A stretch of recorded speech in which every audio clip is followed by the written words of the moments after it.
Direction la Côte d'Ivoire, Laurent Gbagbo à Finguesson, la guerre est déclarée, le camp AFI hausse le ton, l'affrontement semble inévitable. Alors pour plus de détails, après le générique. Avant de commencer, n'oubliez pas de vous abonner et d'activer la cloche de notification, car cela va vous permettre de ne plus manquer les prochaines vidéos.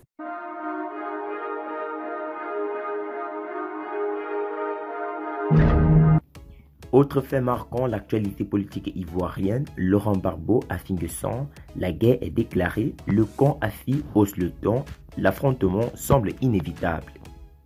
La réplique du berger à la bergère ne s'est pas fait attendre. Dans l'après-midi de ce vendredi 9 juillet, soit à la veille du déplacement de l'ex-chef d'État Laurent Gbagbo à Ouagadougou dans le cadre d'une visite politique pour consolider son alliance avec Henri Konan Bédié, président du Parti démocratique de Côte d'Ivoire, le secrétaire général de la branche dissidente du Front populaire ivoirien incarné par le rival d'Alassane Ouattara au second tour de la présidentielle de novembre 2010, publie un communiqué confirmant le respect de l'agenda de son patron qu'il décrit en ces termes. Le président du Front populaire ivoirien, son Excellence M. Laurent Gbagbo, rendra une visite le samedi 10 juillet 2021 à son aîné, son Excellence M. Henri Konan Bédié, président du Parti démocratique de Côte d'Ivoire, à sa résidence à Ouagadougou dans la région de Lifou, à l'est de la Côte d'Ivoire. Piqué au vif par ce paragraphe qui tente à consacrer le bicéphalisme à la tête de l'ex-parti présidentiel, la direction du Front populaire ivoirien pro-AFI, légalement reconnu, produit à son tour, en début de soirée, un communiqué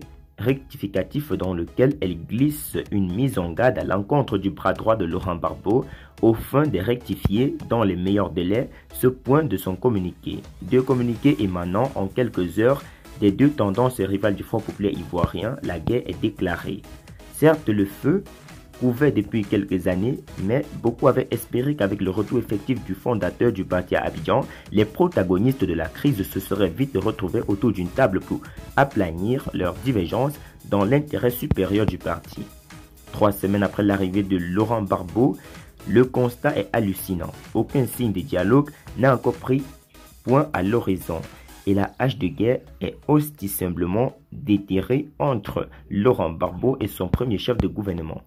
S'achemine-t-on vers une bataille à rallonge judiciaire? La crise au Front populaire ivoirien semble désormais fatalement irrémédiable.